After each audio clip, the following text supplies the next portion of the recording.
mistakes of just making sure that you have a product market fit. Don't fool yourself. Make sure you have a TAM, right? Total addressable market that is meaningful, that you really have something to go after. You can have the greatest idea and make a product, but if only a handful of people are going to use it, then it's probably just a sideline hustle, not really a company.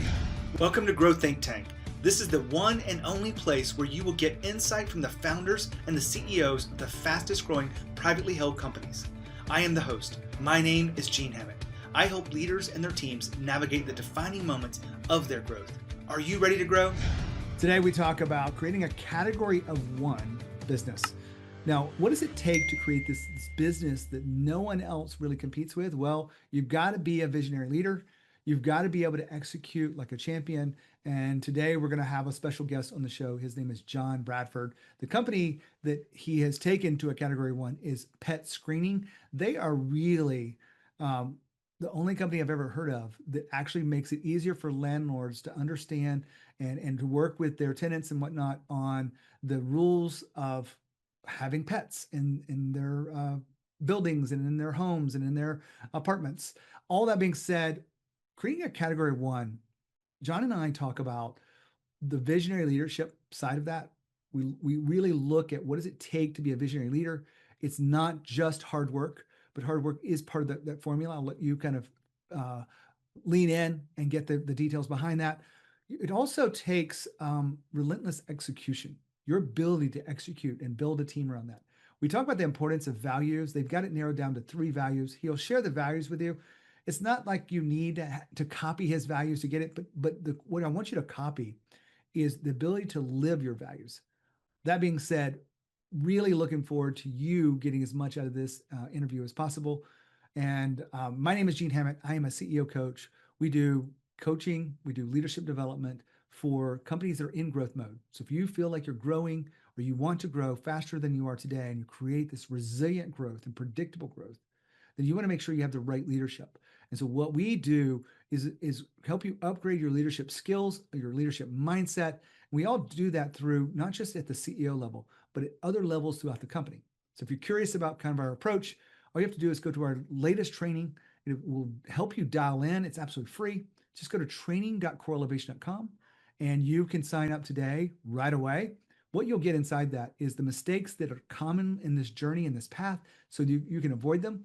We will share with you the actual 5 steps of scaling a company and you being the leader that can create a company that grows without you. Hopefully that resonates with you. If you want to sign up for that free, just go to training.coreelevation.com. Now here's the interview about creating a category of one with John Bradford. Hey, John, how are you? How are you, Gene? Good to see you. I am excited to talk to you today. We're going to talk about visionary leaders and really what does it take to drive success, long-term for a business. Tell us about your company, PetScreening. Yeah, so look, we're a software product. There's 160 million pets in America, and about 70% of households have a pet. I know you've got 2 because I just saw them, but I've got 2 as well. And every household has 1.6 pets. So I had this idea to create a software product that helped landlords. So think apartment complexes. I mean, the U.S. military uses us at some of their bases. They have pets, but there's policies they have to follow. They have to know that they should keep their pets vaccinated. They got to pick up the poop if it goes to the bathroom in the common area, keep it on a leash, et cetera. So we're a software platform that helps landlords and property managers better manage their pet compliance and their populations. And I know you travel a lot being a successful business guy. So when you get on an airplane, you see a lot of pets on airplanes. Sometimes people slap a vest on them, call them a service animal. In the housing industry, there's a lot of bad actors that try to pass pets off as emotional support animals. And we stop a lot of that fraud. So that's one other thing that we do. So yeah, software product based out of Charlotte, 9-year-old company, growing fast, having lots of fun. Well, I'm just kind of curious because I know a lot of people take advantage of these little vest things. Do you ever see anything odd? Like they made this snake their emotional. Yeah. So, I mean, look, you'll see there's an article I've seen a couple times where this guy takes an alligator out to baseball parks and things as his emotional support alligator. Just so you know, there is no regulatory agency on the planet that would ever really say that's emotional support. That is pure media propagating some real nonsense. The reality is there are rules out there under the Fair Housing Act. The airlines have the Air Care Access Act, and public places have the ADA. And I served in the House of Representatives for almost a decade in my state. So I really understand like these laws because I helped make them. And so I see some of the nonsense, like someone saying a peacock is an emotional support animal or a pig. And it's ludicrous. So, we try to help bring the common sense barriers to that and the boundaries. So, Well, I will tell you, we did just sign up one of my dogs because he's really attention yeah, needy kind of dog, and he's going to go to Georgia Tech's campus during wonderful. finals week Like a as a little bit companion of a stress therapy. reliever for the Yeah. students. And that's a real thing. Look, I have a daughter she got bit by a tick at 11 and developed Lyme disease. We had no idea she has it. And she has a legitimate service animal that we spent a lot of money to get him trained because she has amazing, really bad anxiety attacks. Like you wouldn't even believe it. You'd have to experience it to see it. And so Yeah. our dog like has saved her life. So that's a case of a real need. And so I don't turn my nose up to those folks. It's the bad actors who are trying to get away with it, which is frustrating. But that's part of what we do at PetScreening is we stop some of the bad actors. Well, John, we have you on here because we want to talk about, creating a category of a business. I think a lot of people dream of this. I mean, at one point in time, I dreamed of it. I feel like I've kind of scratched the surface on creating the category, but I've never heard of another company that does what you do, software for landlords around compliance. What got you thinking about creating a category of one business? Yeah, well, I mean, it's simple. Like I like to say that our product was started by a property manager for property managers. So I was an IBMer. I know you're a PwC guy. I was in sales. I was taking my bonus money, Gene, buying real estate really as a hobby. I was growing a rental portfolio, thinking that would be my college education money for my kids when they got there. Now my kids are in college. And I still have my rental properties, by the way. But then I started a management company and started managing houses for other people and grew that to be very successful. In fact, I was on the Forbes list 4 times in a row with that company. But all that said, I saw an opportunity. We are very pet friendly. I mean, we allowed pets. And I don't think, Gene, I don't know about you, I don't think all German Shepherds are dangerous. A lot of times, German Shepherds, pit bulls, they get a bad rap. They say, no German Shepherds. So I thought, what if I could create a product that showed the data a little better? So I did it. And I put my money where my mouth is, so they say here in the South. And I had an idea and I went for it. And my company was the first guinea pig, no pun intended. And I saw we had something. And then I went to friends in the business and they started using PetScreening. And now one out of every 7 long-term rentals in the country trust our platform. It's crazy. Um, you don't know this, and most people don't. We have 15 real estate portfolio Oh, houses. really? Oh, Yeah. good. Awesome. And we have a Congratulations. few of them on Airbnb, and we, Great way to we grow. definitely have little pet problems too. So, Well, yeah, it's funny. We launched into vacation rentals this year because people want to go on vacation with their pets. So yeah. I just started this company with an idea, Gene. I think that's, I know your background. Like I'm just a scrappy. I was the kid that sold lemonade, cutting grass. If you have an idea, you got to go for it. And I have a lot of friends who have ideas and they never go for it. And it's like an idea is an idea until you actually execute on it. And that's something that I did. what are the mistakes people make in this journey of creating a category of one? Well, one mistake I would say is when people have an idea, they go to their closest friends and family and say, "Hey, what do you think about my idea?" And then, of course, no one's going to tell them it's a bad idea because they like them too much, and so they don't really populate it, I think, with the right cohorts to say, "Do you really have something good?" In my case, I had an idea. I actually pitched it we talked about EO, or I pitched it to my EO or showed it to him, and they're like, "This seems like a really good idea." So I think mistakes of just making sure that you have a product market fit. Don't fool yourself. Make sure you have a TAM, right, total addressable market that is meaningful, that you really have something to go after. You can have the greatest idea and make a product, but if only a handful of people are going to use it, then it's probably just a sideline hustle, not really a company. So, I mean, I don't know. I just put my money where my mouth is. That's all I can tell you. I think that says everything. I'm kind of curious if you leaned on work out there like Blue Ocean strategy or anything like that to help you create the vision for your business. No, I mean, look, I am not a know-it-all. I don't mind telling you sometimes you fake it till you make it with a smile because you do the best you can, right? I mean, a lot of times we say we've been flying this plane, still bolting the wings on. I just love pets and I take my dog camping. I like to take my dog anywhere that's reasonable, but I know there's certain places I shouldn't take my dog. So I just wanted to have a product that could help make the world more pet inclusive no matter where you live, work, play, stay, or travel. And I started in the live component, which has been rentals, but now we've moved into the stay component, vacation rentals. So I don't know. I think people want to take their pets places, but there's a relationship with the host or the landlord and they got to follow the rules. It's a very simple two-directional relationship. And I feel like our product is helping solve that. When you think of visionary leadership, what are the key components that have helped you create this successful brand? We know first, I'd say how I was raised. Like I'm an incredibly hard worker because my mom and dad are incredibly hard workers. My mom and dad, I do not know of any harder working people than my mom and dad. My mother was always, she worked in the school system. She was always good friends with the custodians, the bus drivers, the cafeteria workers. I don't know. She always just gave attention to, I think, people that a lot of people turn their nose up. And so I just saw that. So I feel like I'm a everyday guy who treats everyone very kindly, and I can disagree with you and not hate you. I know it's just kind of a talent these days. And I lead by example. My last business, Gene, I am very, my family would say tight. I say fiscally responsible, but I didn't want to pay cleaners. So every week we'd close our office for 2 hours and the whole team would pitch in to clean the office. I always clean the toilet. Like no joke. I put the gloves on, I clean the toilet because I felt like if I could clean the toilet, then my team would never have a problem cleaning the toilet if for some reason I was out of town the week that we were cleaning the next week and I happened to be traveling. So I think leading by example and do what you say you're going to do, and if you goof it up, admit it. I don't know. Pretty simple stuff. I don't think I have any like words of wisdom other than common sense, but it seems to be working. There was another phrase that came into the conversation before we jumped into inviting you on the podcast, which was relentless execution. I think a lot of people tuning in here would be like, I'd love to have relentless execution across my culture. So what does that look like with your company? Well, I mean, everybody sells. I mean, my chief legal counsel is a selling legal counsel. I'm a selling CEO. I mean, our person working Zendesk is a selling person on Zendesk. Like you have to support the products you sell. And so we have a team that's very passionate about pets and very passionate about what we do. And I think relentless execution is making sure that everyone has buy-in. And I mean, look, we spend every dollar like it's our last dollar. We're incredibly efficient and we'll make a dollar stretch to five. And I think that's tenacious. That's almost sometimes relentless asking, we get pitched a lot on sponsorships. And so we don't take a lot of base sponsorships. We're negotiating different sponsorships for ourselves and trying to get added value where we think we can bring value. And it's a win-win. And that takes relentless execution, maybe, but definitely relentless tenacity of asking questions that are maybe just out of the box.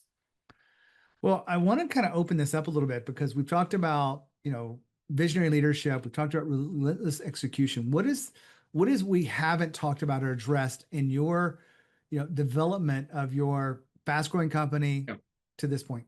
Well, I mean, look, we have three core values. And a lot of companies have core values, some that will have 10. We kept it very simple. We have three, and we just don't talk about them, Gene. Like I tell my team, we live by these, and if you ever think we're not living by them, it is incumbent on you to pull me to the side and tell me that you don't think we are. And they're very simple. One, everyone deserves an opportunity. We have people that didn't go to college. Maybe they went to the military, which is its own type of college itself. We have some people that got GEDs at night. I just want good work ethic, good attitude, and show up. And when you're here, be all with me. So everyone deserves an opportunity. We have a young man with Down syndrome, Sam Jordan. He's capable, he's competent, he's a hard worker, and he works at our company. And everyone loves his name's Sam. Everyone loves Sam, and he's just amazing. So everyone deserves an opportunity. That's one. Two, make your mark. Come to our company and make your mark. I don't say a positive mark. I think if you make a negative mark, Gene, you won't be here very long. But come and make a difference. Everyone at any level has a chance to put their fingerprints all over what we're doing. And that's important to me. And then lastly, our third one, laugh more and have fun. Like if you don't enjoy what you do, and if you're not laughing, it's not like maybe going to a comedy show laughing. It's just enjoying the people you work with, the product that you're selling. We bring dogs to work. We have probably 50 dogs in the office. That makes it fun. But those are three things that are very important to me, and we really advocate for them and we push for them, and we just don't talk about them. We live by them. And I think that's been a big part of our success. As silly as it sounds, I think it has been. Not many people know this, and if you're a longtime listener, you probably know more about this. But we wrote a book called How to Have Tough Conversations. I wasn't planning to write that book. That wasn't the original plan. Actually, the original plan before I wrote any book was to talk about living your values. And it's showed up probably 60 to 70% of the interviews here where people have talked back and said, this is such a critical thing. I know why they say that, mainly because it's the hiring and the development of people. If they're not aligned with the values, it's a very frustrating place to work. when you think about the living your values, is there any like really tactical element that you feel like you do that really helps you guys live those values? You know, I don't think this is impactful, but I've heard it so much that I guess it is, and it's natural for me. Every day when I go to the office, we have about 34,000 square feet. We have about 180 employees, and we've largely hired in the Charlotte market. So we have probably about 130 people that come into the office Tuesday, Wednesday, Thursdays. We're hybrid. And we're in an old textile mill. We used to make denim materials. It's a million square feet, huge facility. And I go in, and we have three offices all next to each other, separated by loading bays. The fire marshal wouldn't let us close it in. So I go from one office to office two to office three. They're all right next to each other. And I walk up and down every aisle every day, saying hello to everyone. I tap them on their shoulder, I tap them on their seat, and they'll turn around. Sometimes they're on calls, but I just give them a quick wave. If they have a dog, I typically, pet it, or if it's pet its belly. I just do that to be visible, to say hello, to be social, to show that I'm present, and also big smile on my face. And I do it because I enjoy it personally, but I've heard from a lot of people that that's something they've never experienced before. So I don't want to like take credit for that, but I will say that surprisingly, it has landed really well with our team that I make myself available, and I sit in the same size cubicle that everybody else has. I don't have any special office. I just sit with everyone else. So anyway, I think these are very common sense things. I'm not trying to make myself to be a martyr here. Those are some things that I think have made our culture consistently similar since we started to where we are now. Because as you get bigger, it is harder to maintain that. John, we've been talking about creating a category of one company through visionary leadership and relentless execution. And I kind of want to ask you about some mistakes or the journey you have to be the leader you are. We're not all made to be leaders out of the womb, as they say, or even out of college. What is something that you used to believe in leadership that you no longer see works at your company the way it's scaled? We've made a lot of mistakes. I guess the way that I try to run my company is this. I want to be a jet ski. I don't want to be a ship that turns 2 miles in the ocean. I want to be a jet ski and pivot. I see these people that do this, and they all day long, they're like doing this, trying to make a decision. We sometimes just got to make a call, like make the call. I trust my people, but we goof it up. Like, I don't mind admitting we've made mistakes. We will make mistakes. Show me an entrepreneur that hasn't fallen and scabbed their knee, I don't have some genius answer for you other than just tell you that, we learn every day. What I will tell you is this. I say this a lot. It's my company. It's my fault. So if someone on my team does something boneheaded, because it has happened, I don't sell them out. I take the full credit for the boneheaded move. I'm like, it's my firm. It's my fault. It is not, I will fix, yes, I will train the team better, but it's all on me. And by jumping in front of that train, I don't sell anyone out. Now, if that person does it again, we got to have a different discussion. So just trying to tell people it's okay to make mistakes, but if you don't know, don't guess. Like, if you don't know, it's okay to say, I don't know, but I'm going to go find out. It's how I think what you do next that makes someone. And so trying to make sure we live by that. But trust me, we've made lots of mistakes, and we'll continue to make mistakes, but we fix them. That's the difference. We own them and we fix them. I mean, what else can you do, Gene? I mean, really. That's a great place for us to wrap up today's conversation, John. I want to reflect back on some of the things just for our audience. Like, creating this category one company isn't, going into the basement and just like thinking so differently about everything else. It's getting out there into the marketplace and getting feedback. And what you've just talked about with visionary leadership, relentless execution. On top of that, you've talked about, just you leading by example and you being the kind of the leader that your company wants and taking ownership of this. I love this last part. I just wanted to highlight that for anyone listening, that if you have problems in your company, it's not about blaming other people. Take ownership. Be the leader here, because that's what they need. And mistakes happen for all of us. We learn more through mistakes than we have from any of our successes. I believe in that. Absolutely. John, I want to wrap up here with it. Thank you for being here. Thank you for having me. A lot of fun. For any of those out there that are kind of on the verge of growing your company and you want to be a better leader, make sure you come to our latest training where we help you stop being the bottleneck of your growth. Just go to training.coreelevation.com. It will help you become a better leader today. We're going to share with you some of the core principles and the strategies that we walk our clients through that will help you become a better leader, and create the kind of company that runs without you. So just go to training.coreelevation.com. John, thank you so much. And everyone else listening in, when you think of growth, you think of leadership, think of Growth Think Tank. As always, lead with courage. We'll see you next time.